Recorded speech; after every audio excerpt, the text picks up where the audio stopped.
வாழ்க வையகம், வாழ்க வையகம், வாழ்க வளமுடன். வாழ்க வளமுடன். இப்போ மூன்றாவதாக மனிதனுக்கு இருக்கக்கூடிய ஒரு அறிவு என்ன அப்படின்னா உள்ளுணர்வு அறிவு அப்படிங்கிறாரு மகரிஷி. அது என்ன உள்ளுணர்வு அறிவு? இதை ஆங்கிலத்தில் இன்ட்யூஷன் அப்படின்னு சொல்கிறாங்க. அது என்னென்னா, இயற்கை அறிவு வளர்ச்சி பெற்று விழிப்பும் சிந்தனையும் கூடும்போது அறிவு பெறும் உயர்திறனே உள்ளுணர்வு ஆகும் அப்படிங்கிறார். ஸோ இப்போது அப்போ இதை கேட்கும்போது என்ன தோணுதுன்னா, அடிப்படை இயற்கை அறிவு தான். அந்த இயற்கை அறிவு வளர்ச்சி பெற்று அது அப்புறம் இந்த வளர்ச்சியோடு சேர்ந்து விழிப்பும், அதாவது அலர்ட்டாக இருக்கிறதுன்னு சொல்லுவாங்க, அவேர்னஸ், அப்புறம் சிந்தனை, யோசிக்கணும். இந்த ரெண்டு திறனும் சேர்ந்தால் அப்போ இந்த அறிவுக்கு கிடைக்கக்கூடிய ஒரு உயர்ந்த திறன் தான் உள்ளுணர்வு. அப்படிப்பட்ட ஒரு அறிவு தான் உள்ளுணர்வு அறிவு அப்படின்னு சொல்கிறாங்க.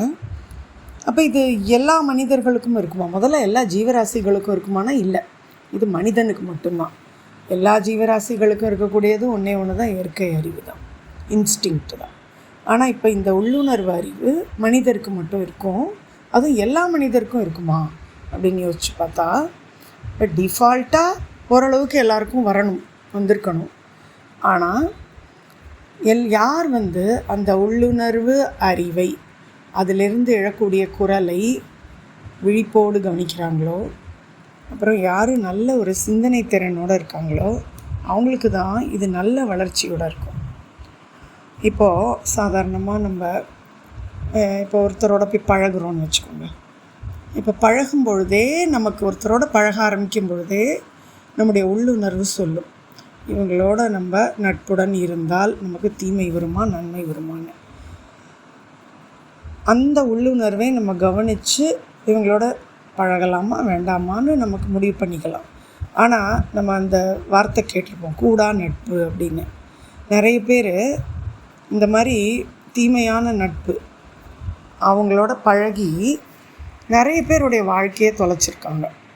இவங்களுக்கெல்லாம் அப்போ உள்ளுணர்வு வேலை செய்யலையா அப்படின்னு கேட்டால், அவங்களுக்கு ஓரளவுக்கு உள்ளுணர்வு இருந்திருக்கும். ஆனால் அவங்களுக்கு அந்த ஃபுல்லாக இருக்கிற அலர்ட்டாக இருந்திருக்க மாட்டாங்க, ஃபுல் அவேர்னஸ் இருந்திருக்காது, சிந்தனையே இல்லாமல் இருப்பாங்க. அவங்க யோசனை பண்ண மாட்டாங்க. இப்போ இவங்க கூட சேர்றோமே, இதில் இவங்களுடைய நடவடிக்கைகள் சரியில்லை, நாமும் அவங்க கூட சேர்ந்து அதே மாதிரி அந்த நடவடிக்கைகள்லேயே நம்மளும் ஈடுபடும்போது நமக்கும் தீமை தானே வரும் அப்படிங்கிற யோசனையே இருந்திருக்காது. எல்லாருமே ஒரு மயக்கத்தில் இருப்பாங்க.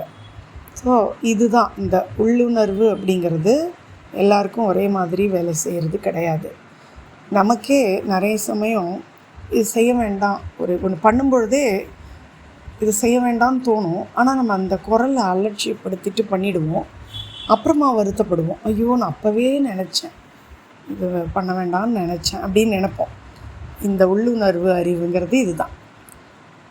நம்ம நல்ல எப்போவுமே ஒரு விழிப்பு நிலையில் இருக்கணும், எதையுமே யோசிக்கணும்.